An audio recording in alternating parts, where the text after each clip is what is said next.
No ship appeared on the scanners. No hyperspace signature registered. Yet something fell from the void between stars, leaving only questions and the echo of impossible technology in its wake. Above the twin suns of Tatooine, reality folded like paper in a careless hand. One moment, the USS Enterprise, NCC 1701J, cruised through the quiet dark of Federation space, its bridge crew running standard diagnostics for extraordinary guests aboard for reasons none of them could quite recall. The next, a flash of golden white light, not an explosion, not a warp signature, but something that felt distinctly amused with itself, tore the fabric between universes wide open. Captain's log, stardate irrelevant, because the being responsible for this displacement found stardates tediously mortal. The ship groaned as inertial. Dampeners fought to compensate for a transition that defied every law of physics its engineers understood. Alarms chirped and died within seconds, not because the danger passed, but because whatever had pulled them here had no interest in harming the vessel. View screens flickered from Starfield to a searing double sunset, twin orange orbs blazing over an endless ocean of sand. On the bridge, Superman was the first to notice something had changed in himself. He felt it before he saw it, a warmth blooming beneath his skin, richer and more electric than the yellow sun of Earth had ever given him. Beside him, Kara, Supergirl, flexed her fingers and stared at them like she'd never seen her own hands before. "Do you feel that?" she asked. "I feel it," Superman said quietly. Diana Prince, Wonder Woman, stood near the view screen with her arms crossed, war-forged instincts already assessing the unfamiliar bridge, the unfamiliar crew, the twin suns burning through the transparent aluminum. Beside her, Tony Stark's HUD scrolled through error messages faster than even Jarvis could parse them, red text cascading across his faceplate. "Okay," Tony muttered. "For the record, I've been abducted by aliens before, but never with this level of showmanship." "Showmanship," came a voice, "is underselling it considerably, Anthony." The bridge lit again, not with an explosion this time, but with the casual arrival of a man in a Starfleet admiral's uniform that fit him with the smugness of an ill-gotten trophy. He materialized in the command chair itself, feet propped on the console with theatrical disregard for rank, protocol, or the several officers now aiming disbelieving stares in his direction. "Q," the ship's captain said, in the tone of someone who had said that name before and never happily. "In the flesh. Metaphorically, I don't actually need flesh, but you organics do love your literalism." Q rose, straightened an imaginary wrinkle from his stolen uniform, and turned his attention to the four visitors who did not, in fact, belong to this century, this quadrant, or, strictly speaking, this fictional continuity, though Q found such distinctions beneath his notice. "You four. I've been watching you. Very entertaining, very colorful, very limited in scope. So I thought, why not show you something bigger?" Superman stepped forward, the protective instinct of a lifetime already engaging. "Where are we?" "Not where," Q said, delighted. "When and where, and neither answer will comfort you." He gestured, and the view screen shifted, zooming past the twin suns to a small, sun-blasted world of dunes and moisture farms and a scattering of domed settlements, clinging to survival. This is Tatooine, a backwater, a speck, and in less than 24 hours, a ship will arrive carrying 2 Jedi Knights, a young queen in disguise, and one small boy who will, in about 2 decades, become the architect of a galactic tragedy so vast it will make your little planetary squabbles look like schoolyard spats. Wonder Woman's eyes narrowed. "You brought us here to watch this happen?" "I brought you here," Q said, and for a moment something colder moved behind his eyes. "Because I'm curious whether it has to happen at all." He waved a hand, and the bridge dissolved around them into something like a star chart, threads of golden light branching and multiplying, a web of consequence stretching decades into the future. Q began to speak, and as he did, the heroes saw it unfold. A republic rotting from corruption within, a hidden Sith Lord orchestrating war on both sides of a coming conflict, a boy enslaved on the very sands beneath, them who would grow into the galaxy's greatest tragedy, an order of peacekeepers marching unknowingly toward their own extermination. Tony Stark's jaw tightened as the data, presented not as text, but as raw, comprehensible truth pressed directly into his mind, assembled itself into a picture worse than anything he'd faced in his own universe. You're telling us the whole thing. Every domino. I'm telling you, Hugh said, because watching you flounder around blindly would be far less interesting than watching you try to fix it with full knowledge of the price. Mortals so rarely get the whole truth. I find it delicious to see what they do with it. Superman looked down at the dunes below, at a moisture farm barely visible in the gathering dusk, and thought of a woman named Shmi Skywalker, and a boy who did not yet know what he would become. Then tell us everything, he said. All of it. We're not leaving this world the way we found it. Hugh's smile widened into something almost fond. Oh, I was hoping you'd say that. If you want to see more characters enter the Star Wars galaxy, hit that subscribe button and drop the name of a character you'd want to see in the comments below. May the Force be with you. Hugh's briefing did not end with a single revelation. It unfolded like a wound reopening, layer after layer, and he seemed to relish every flinch it drew from his audience. Sit, he said, though no chairs materialized and no one sat. He paced instead, weaving between Superman, Supergirl, Diana, and Tony as though addressing a lecture hall of particularly slow students. Let's start with the boy, Anakin Skywalker, down there right now, a slave to a Toydarian junk dealer named Watto, along with his mother. Tomorrow, a queen fleeing a trade blockade will crash land here with 2 Jedi in tow. One of them, Qui-Gon Jinn, will sense something remarkable in the boy, an overabundance of something your scientists would call, if they had the faintest idea what they were measuring, the highest concentration of midichlorians ever recorded. Higher than Master Yoda. Higher than anyone. Midichlorians? Tony asked, already annoyed at how much he didn't know. Microscopic life forms that let sentient beings commune with the Force, Hugh said, waving a dismissive hand, as though the explanation bored even him. Symbiotic. Mystical. Exactly.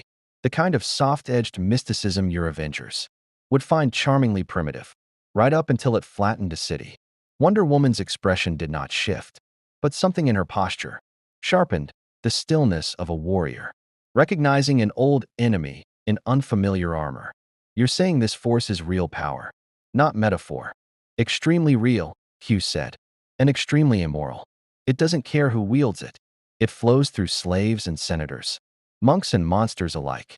He turned, and the golden threads of light rearranged themselves into a new shape, a hooded silhouette, faceless, patient.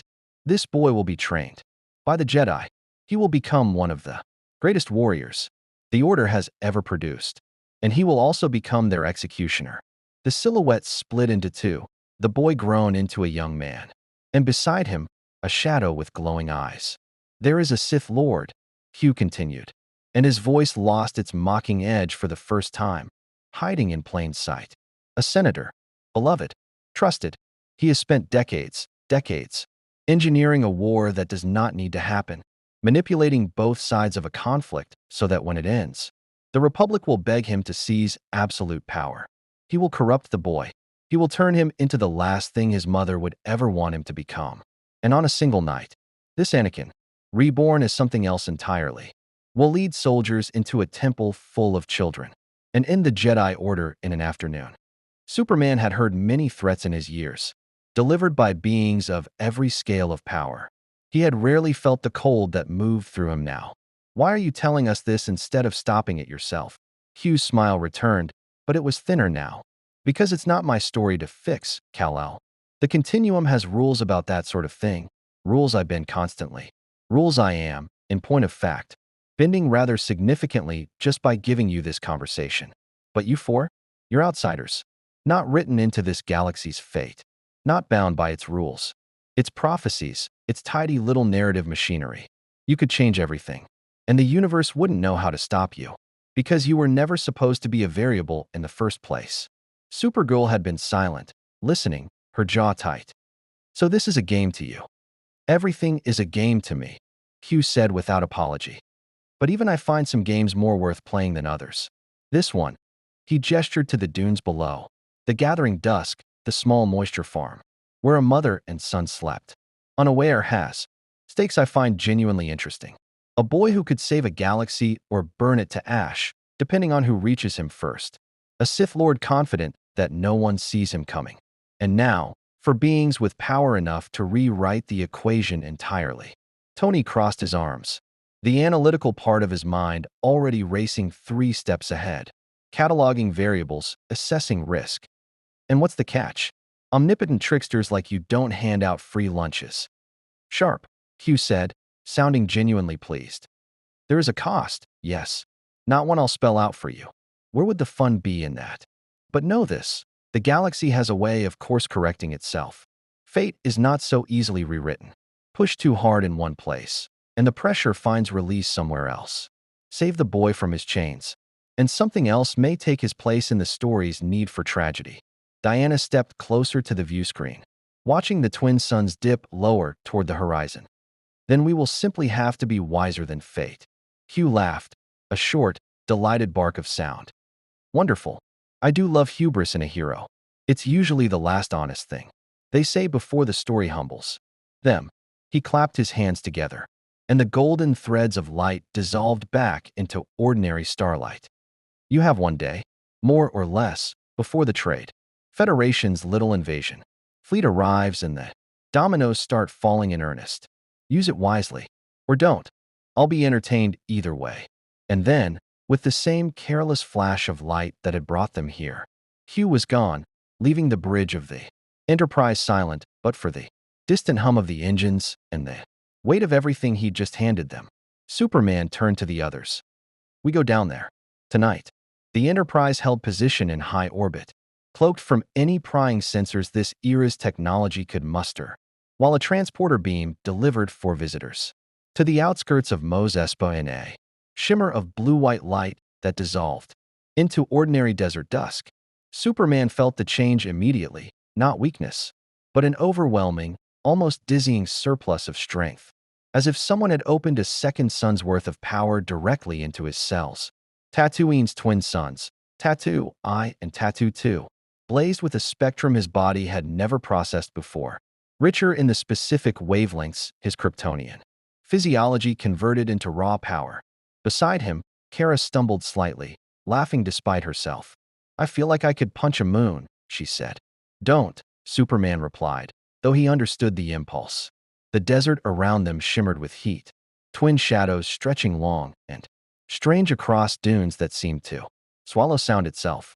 Somewhere distant, a Jawa sandcrawler groaned across the horizon, and the smell of scorched sand and machine oil hung in the thin, dry air.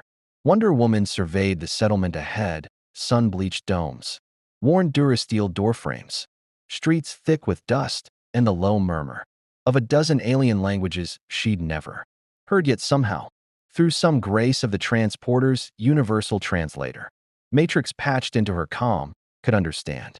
Slaver's chains hung visibly from posts near an auction platform at the town's edge, and her expression darkened into something ancient and furious. This world trades in people, she said. It wasn't a question. Openly, Tony confirmed, his HUD already scanning atmospheric composition, structural layouts, and more usefully, financial transaction beacons, broadcasting from nearby shop fronts. Watto's junk shop registered as a heat signature and a modest but active credit terminal half a click away. Got him. Bug-looking guy with the shop. Hugh's little photo album wasn't kidding about the location. They moved through Mos Espa's outer streets.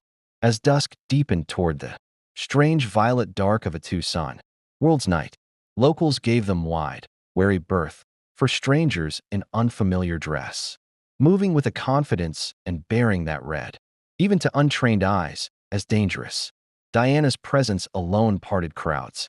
Something in the set of her shoulders promised a reckoning to anyone foolish enough to test her. They found the boy before they found the shop. He was perhaps 9 years old, small and sun-browned, wrestling with a cart of scavenged parts nearly twice his size, sweat cutting clean lines through the dust on his face. He looked up as the 4 strangers approached, and Superman, who had spent a lifetime reading the difference between fear and hope in a stranger's eyes, saw both at once. You're not from around here, the boy said, with the blunt honesty of a child who had learned early that survival meant assessing threats quickly. No, Superman said gently, crouching to something closer to the boy's eye level. We're not. My name is Clark. What's yours? Anakin. He glanced past them, toward a modest, weathered dwelling half buried against a dune's edge. You looking for parts? Watto's shop is closed for the night, but I can show you. We're looking for your mother, Diana said. And something in her voice, warmth wrapped around iron, made the boy pause. A woman emerged from the doorway of the dwelling then, drawn by voices, wiping flour or some desert equivalent from her hands onto a threadbare apron. Shmi Skywalker was younger than the heroes expected, though hardship had etched itself early into the lines around her eyes, the particular exhaustion of a life spent protecting a child. She could not fully shield from the world's cruelty. She froze at the sight of them, instinct sharpening into wary alertness. Annie, she said, come here. The boy obeyed, though reluctantly, drawn by loyalty rather than fear. We mean you no harm, Superman said, rising slowly, hands visible, non-threatening. We know this is strange. Strangers appearing out of nowhere, asking after you and your son. I understand if you don't trust us. I don't, Shmi said simply. Strangers who come asking about slaves usually want something. A trade. A price. Tell me now what you want, and save us both the pretense. Tony stepped forward, HUD retracted, hands spread in the universal gesture of a man about to make an offer he suspected would sound insane. We want to buy your freedom. Both of you. Tonight, if Watto's willing to sell. Which, trust me, I've done my homework. He usually is. For the right price. Shmi's eyes flicked between the four of them, searching for the trick, the catch, the cruelty hidden in every kindness she'd ever been offered on this world. No one buys a slave's freedom out of charity. What do you want from my son? It was Wonder Woman who answered, stepping forward until she stood directly before the woman, meeting her eyes with the unwavering steadiness of someone who had faced gods and found most of them wanting. Nothing, Diana said. We want nothing from him. We know what this galaxy intends for your son, Shmi Skywalker, and we intend to give him a different future, one built on his own choices. Not chains, prophecy, or the schemes of men who see him only as a weapon. Shmi went very still. You speak as though you know his fate. We do, Superman said quietly, and we came a very long way to change it. Behind them, the twin suns finally slipped below the dunes, and Tatooine's cold desert night began to settle in. The same night, unknowingly, that a small Naboo cruiser limped toward the planet's atmosphere, carrying 2 Jedi and a queen, who had no idea the story they were walking into had already begun to bend. Watto's shop smelled of engine grease, ozone, and the particular staleness of 1,000 second-hand parts that had passed through a dozen owners before landing on his cluttered shelves. The Toydarian himself hovered behind a cracked, transparent steel counter, wings beating a lazy, irritated rhythm as he squinted at the 4 strangers who had interrupted his evening count of the day's meager profits. Shop's closed, he said in heavily accented basic, not looking up from his ledger. Come back morning if you still want junk. We're not here for junk, Tony said, stepping forward with the easy confidence of a man who had negotiated with arms dealers, terrorists, and at least one God King in his time. We're here for the boy and his mother. Watto's wings stopped mid-beat.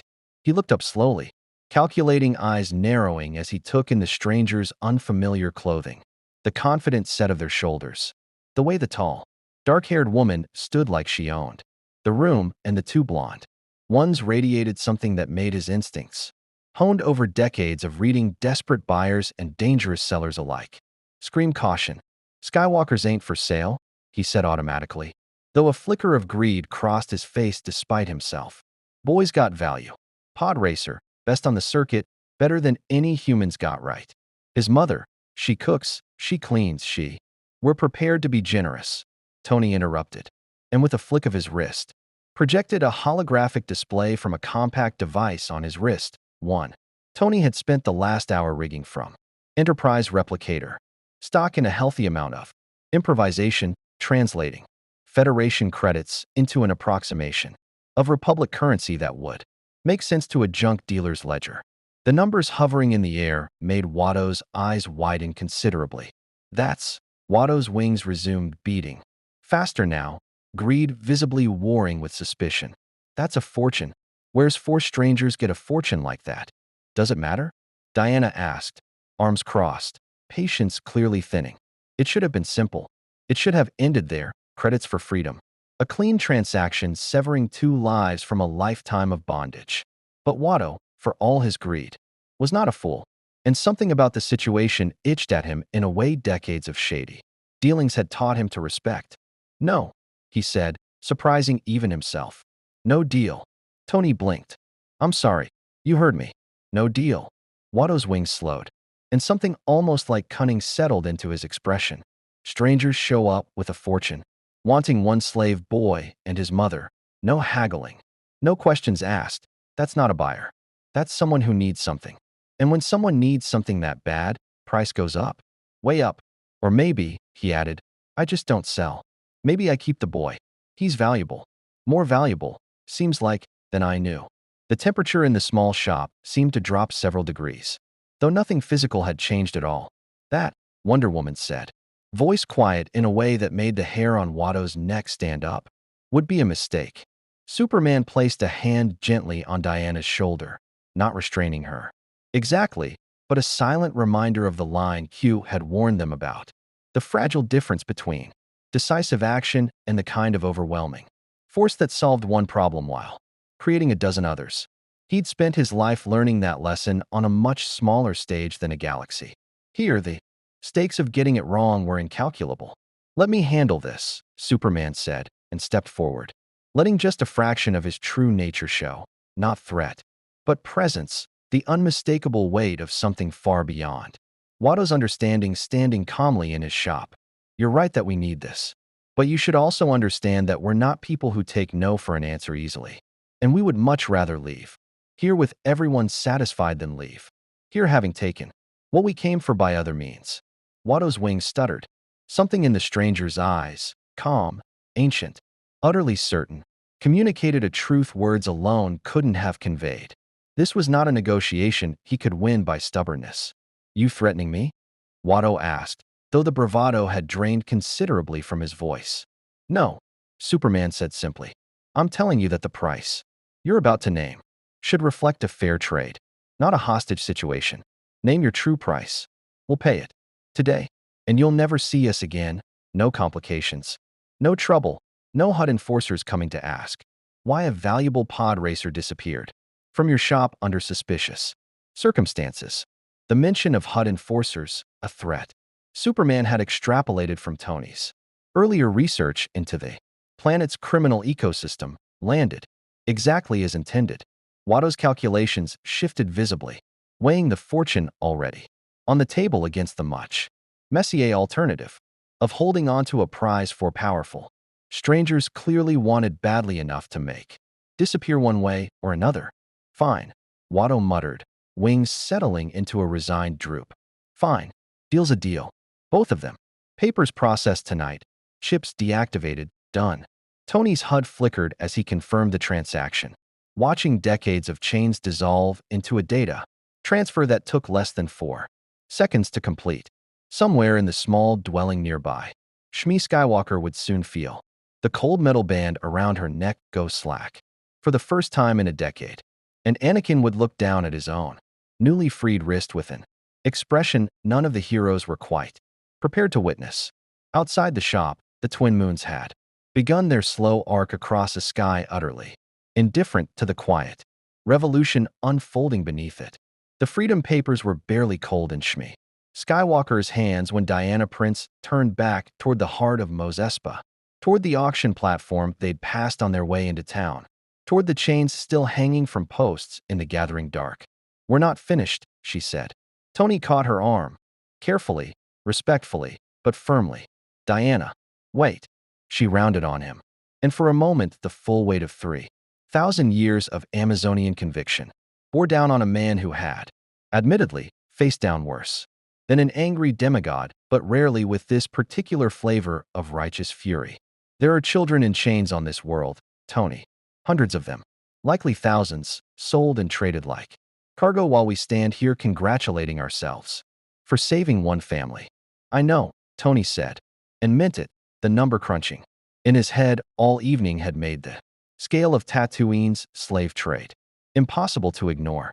But think about what happens if we walk into that market square right now and start breaking every chain we see. Then people go free, Diana said, as though the answer were self-evident, because to her it was. And every slaver, every HUD enforcer, every bounty hunter with a working comm unit on this rock knows within the hour that for strangers with impossible power just declared war on the entire economic foundation of the Outer Rim. Tony shot back. Hugh said it himself. Push too hard in one place. The pressure finds release somewhere else.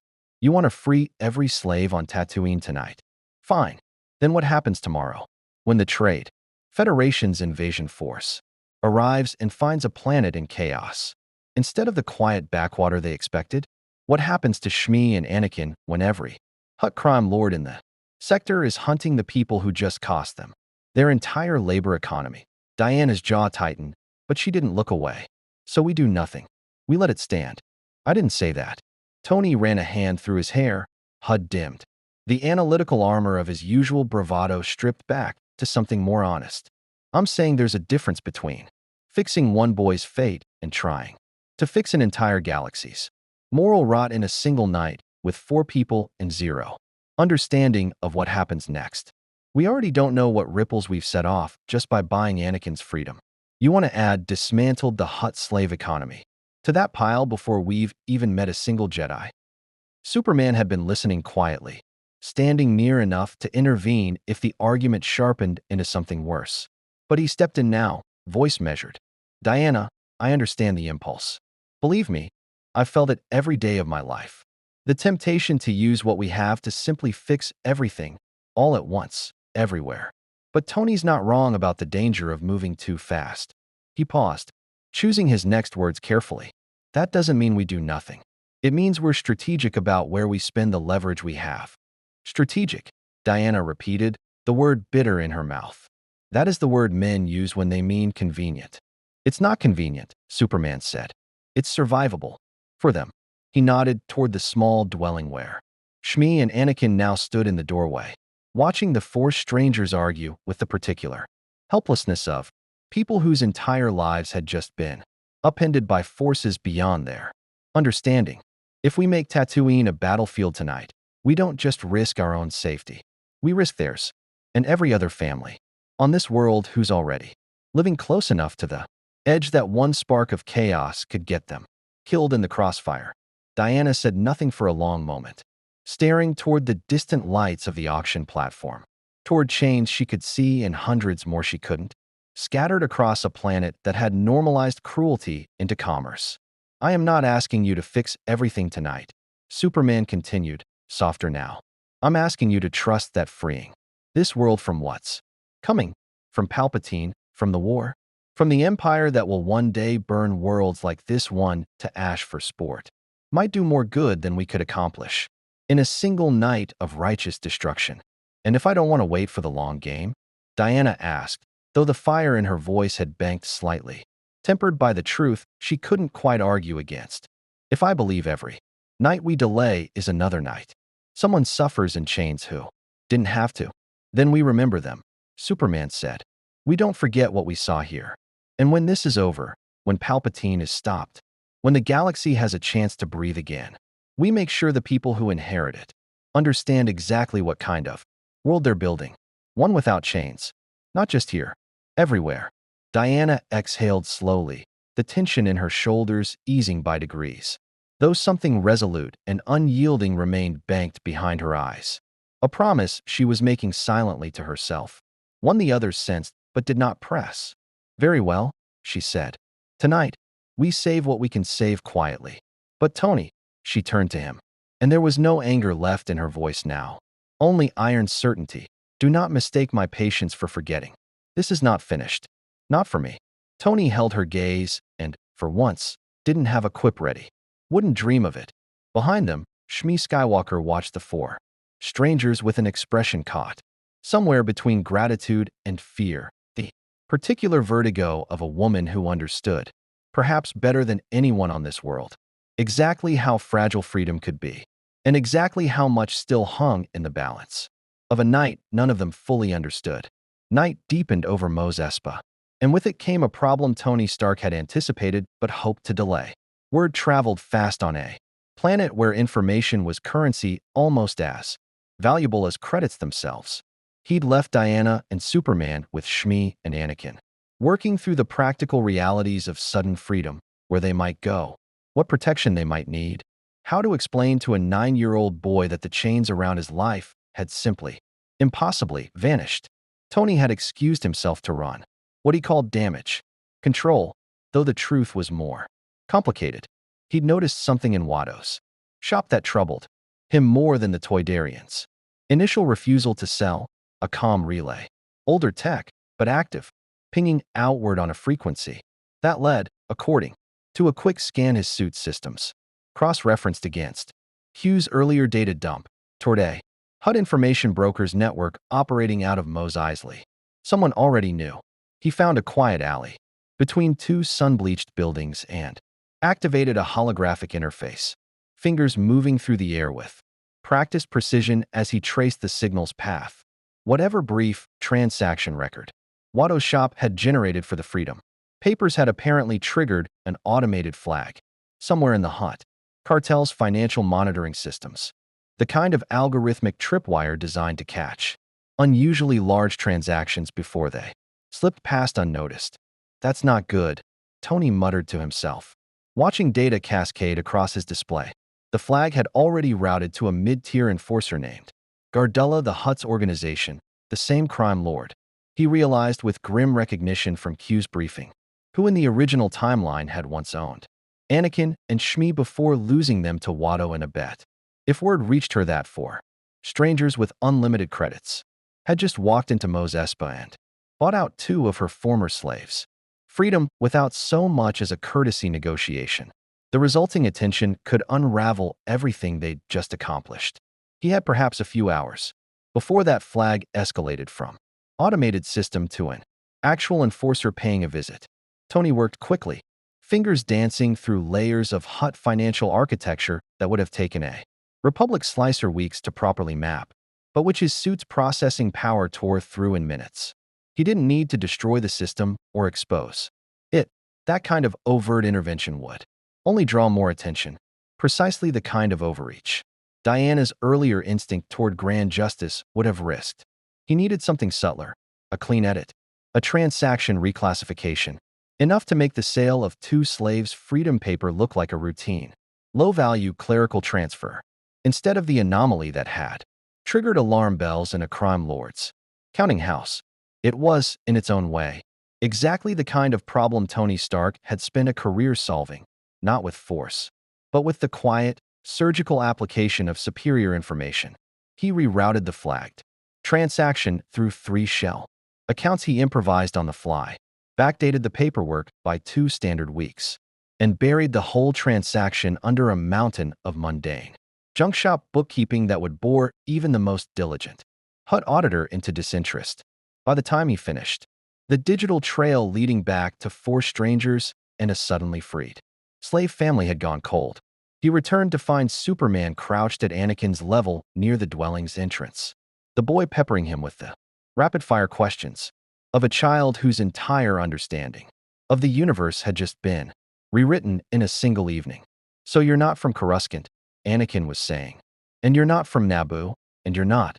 Wait, are you even from this galaxy? It's complicated, Superman said, with the patient half-smile of someone who had fielded stranger questions from stranger company. Everything about tonight is complicated, Shmi said quietly, watching her son with an expression that hadn't yet settled into anything as simple as relief. She turned as Tony approached, reading something in his posture that told her the danger wasn't entirely past. What is it? Handle, Tony said. Mostly. There was a flag in the HUD financial network, your old owner's organization. Before Watto, somebody would have come asking questions by morning. I made sure they won't. He crouched slightly, meeting Shmi's eyes directly. But that's the thing about buying freedom quietly on a planet like this. It's never quite as quiet as you'd like. There are other threads out there. Other places this could unravel if we're not careful. Shmi absorbed this with the weary calculation of a woman who had spent a lifetime reading danger in every stranger's face. Then what happens now? We stay? We run? You said you know what's coming for my son. Do you also know what's coming for us? Tonight, tomorrow, the day after? Tony glanced toward Superman, toward Diana standing watchful a short distance away, and understood the question was really being asked of all four of them. We keep you safe, he said, until the bigger picture sorts itself out. And tomorrow, he looked skyward, toward stars that concealed a small, battered Naboo cruiser already descending toward this exact stretch of desert, carrying two Jedi who had no idea their entire mission was about to collide with forces far stranger than a queen's escape plan. Tomorrow, the next part of this story arrives whether we're ready for it or not. Dawn broke over Tatooine in a wash of gold and rust, the twin suns climbing together, over dunes that had witnessed 1,000 years of hardship without ever once looking different for it. By mid-morning, the sky above Mos Espa carried a new sound, the distant whine of atmospheric engines. A small starship losing altitude in a shallow, controlled descent that spoke of skilled piloting rather than catastrophe. Though the ship itself looked worse for wear, the Enterprise's sensors, still cloaked in high orbit, tracked the vessel's arrival with clinical precision. Tony's borrowed data feed lit up his HUD the moment the ship crossed into scanning range. That's them, he said, standing with the others near the edge of Mos Espa, having anticipated this exact arrival based on Q's timeline. Naboo J-type, 327 Nubian. Banged up pretty good. Hyperdrive damage, looks like. They're coming in low. Probably looking for a repair shop that won't ask too many questions. Which means Wattos. Superman said. Which means Wattos, Tony agreed. They'd spent the morning preparing as best they could for a meeting none of them could fully script. Shmi and Anakin had been moved, with gentle insistence, to a modest but secure dwelling on the settlement's edge, not hidden exactly, but positioned where Superman could keep watch without hovering conspicuously over two newly freed slaves in a town that thrived on gossip. The Freedom Papers were filed, the financial trail scrubbed clean by Tony's overnight work, and the family's cover story, a distant relative's inheritance, modest but plausible, had been seeded carefully through the few merchants Shmi trusted enough to talk to. Now came the harder part, the Jedi. The ship set down in a clearing not far from Mos Espa's outskirts, and it wasn't long before two robed figures emerged, along with a Gungan whose loud, distressed muttering carried clearly across the desert stillness even at a distance. Diana's enhanced eyesight picked out details the others confirmed. A moment later through Tony's scanners, a tall, bearded man with the weathered calm of someone who'd faced far stranger mornings than this one, and a younger man beside him, sharper-featured, more visibly wary of his surroundings.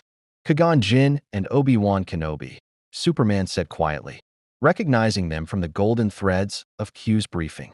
And the Queen somewhere on that ship, presumably still in disguise as one of her own handmaidens, Diana added, recalling the specifics of the plan Q had laid out. Padme Amidala, hidden among her own guards, watching over the mission she was too proud, or too duty-bound, to entrust entirely to others. They approached deliberately, without stealth, choosing openness over ambush, a decision Superman had argued for that morning, reasoning that Jedi, trained in sensing intention through the Force itself, would read deception in an instant, and that any hope of a productive first contact depended on approaching as exactly what they were. Strangers with impossible power and complicated motives, but no hostile intent.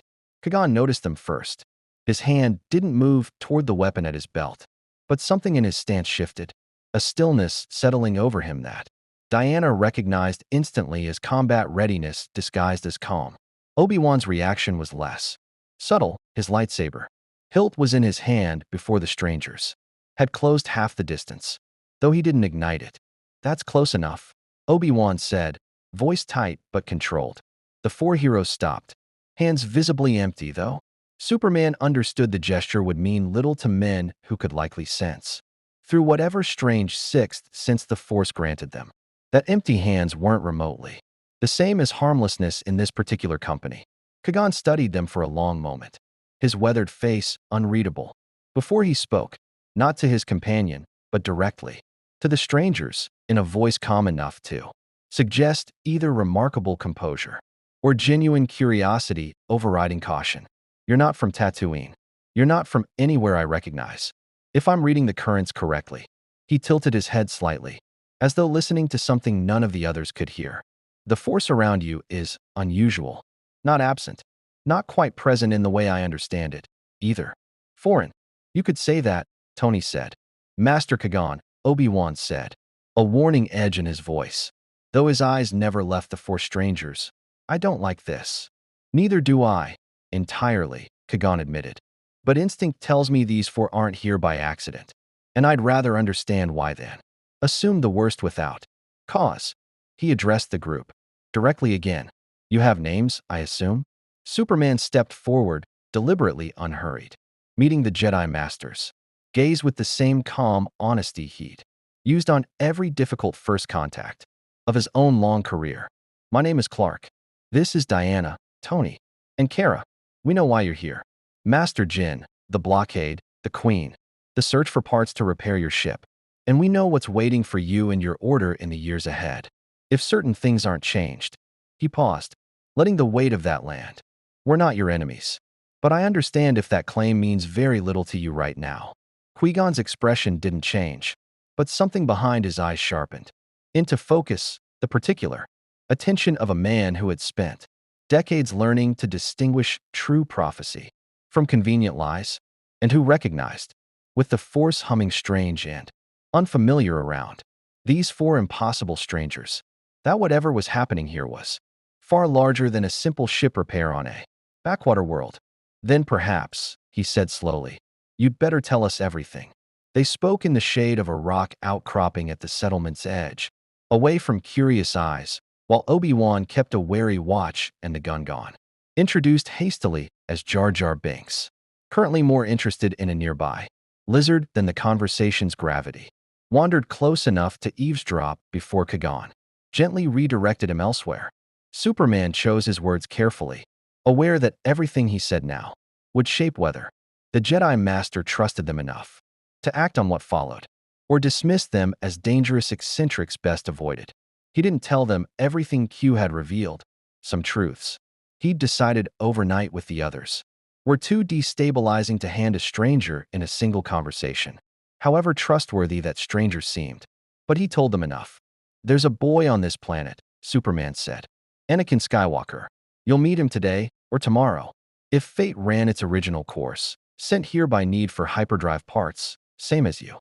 He has more raw potential in the Force than any being your order has recorded in a generation, Master Yoda included." Kagan went very still. "How do you know that?" "Because we've seen where his story leads," Diana said. "And it doesn't lead to the Jedi Order you're imagining." Obi-Wan's hand tightened on his lightsaber hilt, though he still didn't ignite it. "That sounds like prophecy talk. The Order doesn't put much stock in fortune tellers, whatever the source." "It's not prophecy," Tony said. "It's history. Just history that hasn't happened yet." "From where you're standing."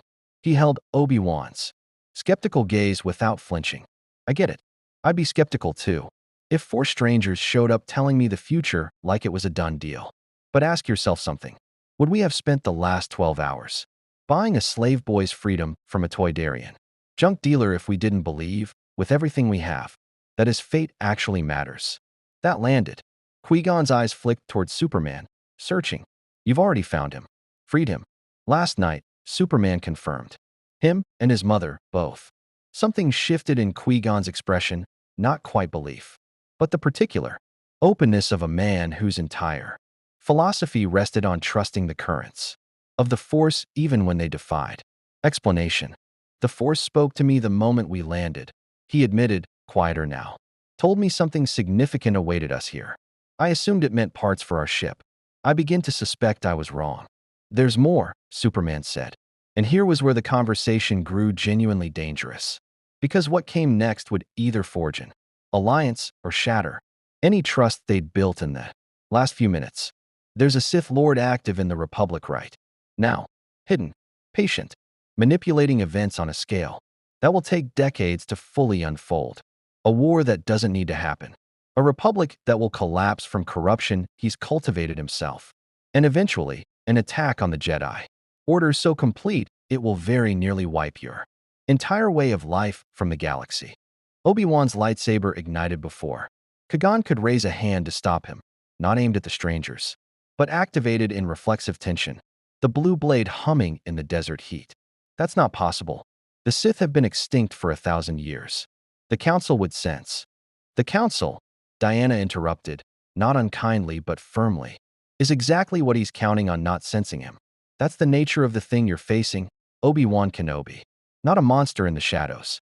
A man in plain sight, trusted, respected, hiding behind a mask so complete that even those trained to sense deception through mystical means will look directly at him and see nothing but an ally. Kagan raised a hand, and Obi-Wan, after a visible struggle, deactivated his blade, though his expression remained tight with suppressed alarm. You're describing something the entire order would need to hear, Kagan said slowly. Not just believe from strangers on a desert world, but investigate, verify, bring before the Council itself. We know, Superman said. And that's exactly the problem. If we walk into the Jedi Temple and announce that a Sith Lord has infiltrated the highest levels of the Republic government, the very first thing that happens is he learns we're onto him. Assuming he doesn't already know something's changed, given how carefully he's engineered every domino up to this point. We move too fast, too loud, and every advantage we have of surprise vanishes instantly. Kagan studied him for a long moment, the desert wind stirring his robes, the twin suns climbing higher toward midday heat. Then what do you propose? We start small, Superman said. We start with the boy. We keep him, and his mother, out of the path the original story had planned for them.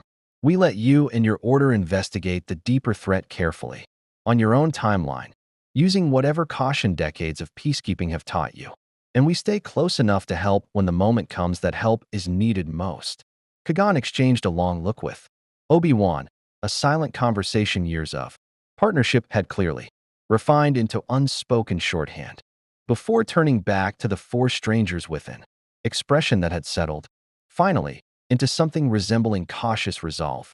Then I suppose, he said, we have a great deal to discuss before the Queen wakes and asks why our simple parts run has become considerably more complicated. The Queen woke to find her simple repair mission had transformed overnight into something far stranger, and her reaction, filtered through the careful diplomatic mask of a handmaiden named Padme, as Kagan had briefed the strangers to expect, was measured skepticism layered over unmistakable alarm. They met in the shadow of the grounded Naboo cruiser. The four heroes, the two Jedi, and a young woman whose calm bearing did little to disguise the sharp intelligence, assessing every word spoken in her presence. Superman recognized immediately what Q's briefing had told them. This quiet handmaiden was, in fact, the 14-year-old monarch of an entire world, hiding in plain sight from a trade federation blockade that even now strangled her people's freedom. You're telling me, Padme said carefully, that you know the outcome of a war that hasn't started yet, that you know the identity of a hidden enemy operating within my own Republic Senate, and you've chosen to share this information with two Jedi and a handmaiden on a desert world, rather than with anyone in a position of actual authority. We chose you, Diana said, because Master Jin and Master Kenobi are the only people in this galaxy who've had the chance to verify, firsthand, that we're not lying about what's coming. Trust doesn't scale well when the truth sounds this improbable.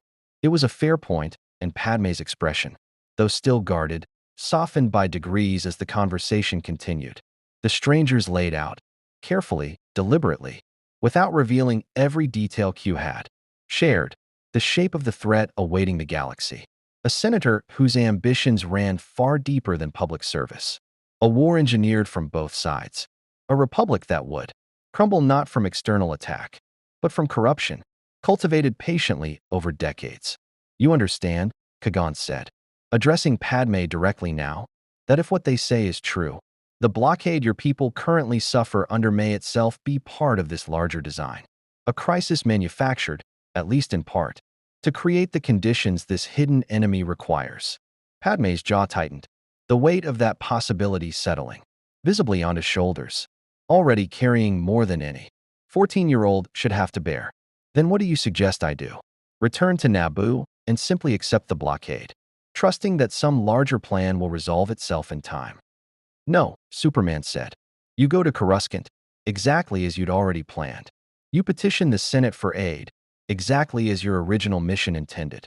But you do it now knowing that the system itself may be compromised, and that whatever help arrives, or fails to arrive, may tell you a great deal about who's truly pulling the strings behind your people's suffering. It was, Superman understood, a narrow path to walk, arming a 14-year-old queen with dangerous knowledge without derailing the events that needed, in broad strokes, to still occur. Naboo would still need liberation. The Senate would still need to see corruption exposed in real time, rather than prevented outright, lest the true architect of the coming war simply retreat further into shadow. Patient enough to try again through some other scheme entirely. Tony had been quiet through most of the exchange, running calculations of his own, but he spoke now, addressing Kagan directly. There's something else you should know. The boy, Anakin, he's not just talented. He's dangerous, in the sense that his potential makes him a target for exactly the kind of manipulation this Sith Lord specializes in. If your council trains him the way they'd normally train any other gifted child, rigid, detached, discouraging attachment even to the mother he loves more than anything in the galaxy, he may find that discipline chafes against the very devotion that makes him powerful. Kagan finished quietly, understanding arriving with the particular weight of a man who had already sensed something of this tension in the brief accounts he'd been given. You're suggesting the Order's own methods might fail him. I'm suggesting, Tony said, that if you want a different outcome than the one we've seen, you can't just change the boy's circumstances. You have to change how he's raised within whatever system takes him in. Rigid doctrine didn't save him last time. Maybe flexibility will this time. Obi-Wan, who had remained largely silent since the lightsaber incident that morning, finally spoke. That's not a small thing you're asking. The Council's methods have governed the Order for 1,000 generations. You're suggesting we simply deviate, based on the word of strangers. I'm suggesting, Kagan said, before the strangers could answer, that 1,000 generations of methodology didn't prevent whatever catastrophe these four have traveled an impossible distance to warn us about. Perhaps it's precisely those methods that require re-examination. Obi-Wan, however uncomfortable that thought may be, the tension in the small gathering didn't dissolve, but it shifted, settling into something more like uneasy alliance than wary standoff. Four impossible strangers, two Jedi wrestling with the weight of prophecy neither had asked for, and a young queen already calculating how much of this conversation she dared carry back to a Senate that might itself be compromised beyond her ability to detect. Above them, the twin suns crossed toward afternoon, and somewhere in high orbit, the Enterprise continued its silent, patient watch over a galaxy that had, in the span of a single day, begun quietly rewriting its own future. The Naboo cruiser lifted off Tatooine sands as the twin suns began their long slide toward evening, carrying Kagan, Obi-Wan, Padme, Jar Jar, and after a conversation with Shmi Skywalker that none of the four heroes fully witnessed but all understood the weight of. A boy who would now travel toward his future with his mother's blessing rather than her tearful, chain-bound sacrifice. It hadn't been an easy choice. Shmi had wept, briefly, fiercely, before steadying herself with the same quiet strength that had carried her through a decade of slavery. You said his path leads somewhere terrible, she'd told Superman. If the Jedi take him without changing how they see him. But you also said staying here, unknown, untrained, might be worse, that the Force doesn't simply let potential like his go unnoticed forever. Not in a galaxy this dangerous. She'd looked to her son, already gathering his few belongings with the barely restrained excitement of a boy who had, until yesterday, never imagined a future beyond Watto's shop. Better he goes toward his destiny, with people who know the truth of what's coming than stumble into it blind, the way he was always meant to. It was, Superman reflected, watching the ship vanish into Tatooine's brightening sky, the kind of impossible courage he'd witnessed countless times in ordinary people asked to make extraordinary sacrifices. Shmi would not travel with her son. The timeline, fragile as it was, still required certain threads to remain unbroken, certain sorrows to occur roughly as they always had, lest the entire fabric of consequence unravel in ways none of them could predict. but she would travel free, protected, given passage off Tatooine within the week to a modest new life the four heroes had quietly arranged, safely beyond the reach of Watto, Gardulla, or any Hutt, who might later wonder what became of two slaves who'd simply vanished one day. Anakin would grow up different this time, not raised in chains, not torn from his mother's arms by tragedy and grief, but sent toward the Jedi Order with her blessing, her love, and, crucially, a promise from Kagan Jinn himself that the boy's training would honor attachment rather than forbid it. That flexibility would temper doctrine wherever doctrine threatened, to break rather than bend. Whether that would be enough to change everything Q had shown them, none of the four heroes could say with certainty. Q's warning echoed in Superman's mind as the Enterprise prepared to depart Tatooine's orbit, Diana standing beside him at the viewport, watching the small world recede into distance and memory, pushed too hard in one place, and the pressure finds release somewhere else. They had changed one boy's beginning. The trade federations. Blockade would still tighten around Naboo. The Senate would still harbor its hidden serpent, patient and unseen. A war was still coming, vast and terrible, regardless of anything four strangers had accomplished in a single desert night.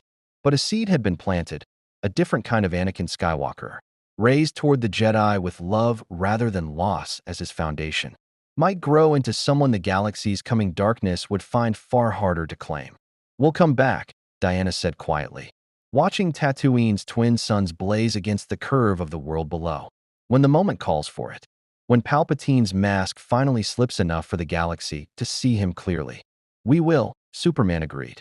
Somewhere beyond the reach of even the Enterprise's sensors, in whatever strange dimension the Q continuum called home, a figure in a stolen admiral's uniform watched the small, defiant ripple these four strangers had cast into a galaxy's fixed and tragic story, and found himself, against every instinct toward cosmic boredom, genuinely curious to see what grew from it. The game, Q decided, had only just begun. The desert night settled over Tatooine once more, twin moons rising over sands that held, for now, one fewer tragedy than the galaxy had originally written, and one boy's future, however uncertain, no longer bound entirely to darkness. The Enterprise slipped back into the quiet dark between stars, carrying four heroes forever changed by a single desert night. They had not stopped the war. They had not unmasked the Sith Lord waiting patiently in the Republic's shadows. But they had given a boy a different beginning, love instead of loss, choice instead of chains, and trusted that small mercies, planted carefully, might grow into something the galaxy's darkness couldn't easily claim. Q watched from beyond time itself, delighted by variables no prophecy had accounted for. The Sith's plan remained intact, mostly. The dominoes would still fall, mostly as foreseen. But mostly was no longer certain, and for a being who had seen every story 1,000 times over, uncertainty was the rarest gift of all. On Tatooine, twin suns rose the next morning over a Skywalker household, short one worried mother, but full of hope neither had dared imagine the day before. Somewhere ahead, a boy traveled toward destiny, reshaped but not erased, by four strangers who had risked everything, on the belief that even fixed stars could bend toward something better.